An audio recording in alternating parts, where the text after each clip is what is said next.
Sansere Tate, author of Little X. In your book, you talk about your life as a young girl growing up in the Nation of Islam. Let me begin by first asking you to describe your family's life prior to joining the Nation. Prior to joining the Nation of Islam, my grandparents, my paternal grandparents, were in a holiness church. In fact, my paternal great-grandfather was one of the founders of the Church of Bethlehem in a holiness church here in the district. And he raised my grandmother and his other 13 children in this church. And my grandmother became disillusioned with the mainstream black church, which the holiness church was a part of. And she and her husband later joined the Nation of Islam once they started their family. And they had, I think, 5 or 6 children at the time. And what appealed to them was that for the first time in their life, someone was telling them that they too were created in the image of God. They had never heard that, never considered that black folks were created in the image of God. And so that's what attracted them initially to the Nation of Islam. Now, who was Fard Muhammad? Fard Muhammad, so the story goes, was the original founder of the Nation of Islam back in 1930. And in the book, I touch on him Fard Muhammad starting the Nation of Islam in Detroit, in the slums of Detroit, in the 1930s during the Depression, and then Elijah Muhammad took over a few years later. Elijah Muhammad actually combined some of what he had learned under Marcus Garvey as far as the nationalism that he applied, or that he fashioned the Nation of Islam out of. So Elijah Muhammad took over in the mid-30s, and there was quite a bit of trouble getting started, but it grew from there. And my grandparents had joined back in the 50s. Now, it's quite a move from a Christian or Baptist environment, or let's say even a Pentecostal environment, to the Nation of Islam. Now, spiritually, what did your family gain by making that move? What wasn't your family getting from the mainstream or traditional church? What they were not getting from the traditional church was the sense, you know, black folks back in those days were not taught that they were created in the image of God. In fact, they were taught the opposite. So my grandmother describes what they were getting as reverse psychology, whereas they had been told they were the scum of the earth, they were the evil ones. Along comes Elijah Muhammad preaching the opposite. And it was, I guess it was a sort of a way for them to heal psychologically from the damages of racism. Now, explain how the Nation goes about achieving unity and solidarity. They have very intense practices to achieve unity and solidarity. I think people get into it for the unity and solidarity that they didn't feel a part of out in mainstream society. They impress upon the individual a sense of responsibility to the group.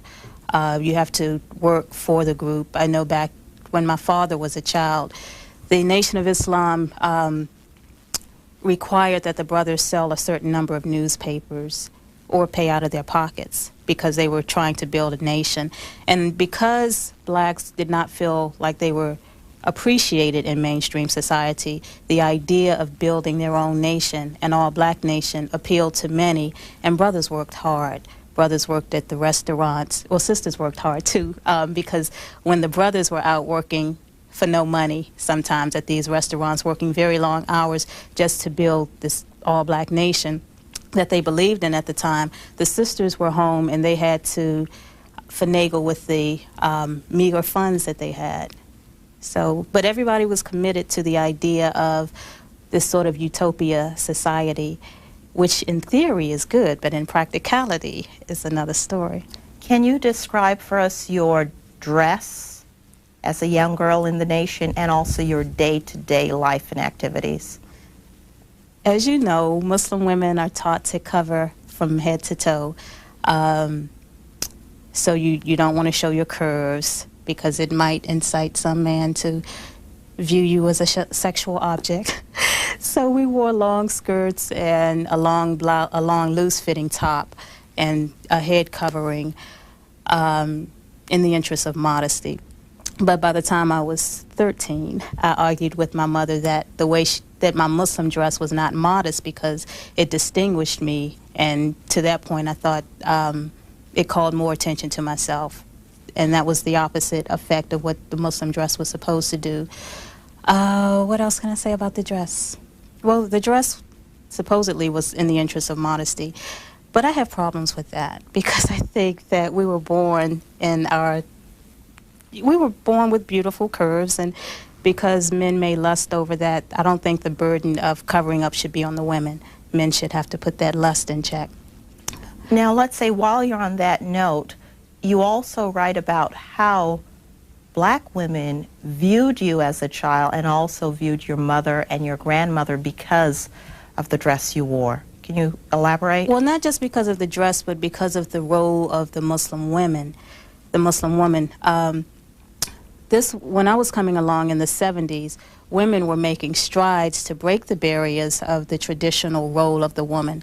The women wanted to go out of the house and wanted to be respected beyond their domestic roles.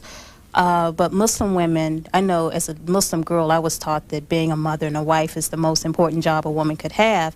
I do believe those are important jobs, but I don't think they're the only jobs a woman can have. And I don't think it's necessarily the woman's job. I think it's convenient to have roles for everyone in the family. But we were trying to, I guess, conform to these roles while other women outside of our religion were breaking down barriers. Now, how did your life as a young girl, and of course as you matured into your teens, how did that differ from the lives of other girls in the community? I think most of us broke away, most of my peers in the nation. What we maintained were some of the lessons that we learned about maintaining homes and taking care of ourselves. But most of us really did not want to be confined to the house. Is there any place for individualism in the nation? Not when I was there. In fact, my mother was chastised for her individuality. You were supposed to wear certain uniforms in certain colors, and if you did not, you were escorted to the back of the seating section. The Nation of Islam was about conforming to the Nation of Islam's policies and practices, because I guess in that unity, if you have a block of people doing the same thing, then there's power in that. So there was no room for individuality. Now let's focus on education. Now you mentioned that the Nation of Islam teaches children, black children, to love themselves. Can you elaborate on that? Yeah, almost daily we had what were called actual facts. And these were bits of information according to Elijah Muhammad. And according to our history, people of color were the first people on the earth. So our history started with that as opposed to starting with people of color as slaves here in America. And it was good for us to learn to connect, I guess to connect to our history since before slavery and to connect to other people across the globe. Now, what did the nation teach you about people such as Columbus and Martin Luther King? We had a different take on American history. We did not believe Columbus discovered America. Of course, we were taught early on that there were already people living here and that this ship of guys came over and basically ran the people off the land. Martin Luther King, we did not honor him as a leader because we were not into integration to the point of assimilating to someone else's culture. We wanted to value ourselves, value our ancestors. Now, one of the other things that was part of your, I would say, your academic life at that time, or instruction, there was a lot of discussion about white people. To quote you here, I was learning to hate white people without even knowing them. Yeah, as we recited daily that we were the original man, the maker's owner, original man, maker, owner, cream of the planet Earth, and there's a whole another part to that. We were also taught the reverse of what my great-grandparents had been taught. We were taught that the Caucasian race was the evil, wicked race. And my problem with that is what happened with my father's generation. When they grew up in this all-black nation of Islam that everybody believed in, because if the white man is the devil, then we can build our all-black nation and we won't have these same evils. But to grow up and then find out that evil really has no color line, that greed has no color line, that corruption has no color line, because these are, you know, human ills, but to have packaged everything in terms of black and white in order to fight what previous generations had been taught. I guess, I know it had, at some point you have to reverse the damage, but I don't think, there must be another way to do it. Okay. Keeping in line with that same thought, now the book is set here in the nation's capital where you grew up. What were your views as a young child, and the views also of other members of the Nation of Islam towards the capital and the power which the men in the capital supposedly had? Wicked. We were taught that, well, if you look at the history of what white men in power in America have done, based on that history, they did not do nice things to African American people. And so we were taught that, and so of course we viewed them with skepticism. But as I grew older, I became involved in the political process, volunteering on campaigns as early as, I guess, 18 or 19. And I went to work for a congresswoman recently because I do believe that America is for all of us, and I don't believe in divisions on either side. I don't believe in Nation of Islam teaching that all white people are inherently evil, and I don't believe in covering up the nasty history of Africans here in America either. Can you further describe your first interactions with white people? My first interactions with white people, oh, I was thinking it was when I worked an internship, but come to think of it, back in high school, I was accepted to a writing program for high school kids at the Smithsonian, and that was my first interaction, the Smithsonian Museum's downtown. And by then, I had been away from the Nation of Islam for a few years, and as an Orthodox Muslim, I was now being taught that that God loves us all, and that there are Caucasian Muslims as well as, you know, Muslims of every race and every color. So by the time I was meeting white people, I no longer believed that they were all evil. Okay. Now, in terms of your career, you are also a journalist. Your resume includes work experience with the Washington Post, the Chicago Tribune, and so forth. And in watching the media, there's often criticism in terms of how the Nation of Islam feels it is depicted by the media. Is there serious criticism of, or false criticism of the nation as you see it? Is there serious criticism? Or is the criticism false? Not rooted? I think because of the Nation of Islam's high profile in the 1970s, and because of the Nation of Islam's high profile now, particularly following the Million Man March, they're getting attention because attention, well, that kind of news sells. But I think if you look at any major organization, if you look at any large church organization, you can find something that would be newsworthy. But because of the Nation of Islam's high profile and potential power, I think they're under scrutiny. Any lessons that should have been taken from the Million Man March?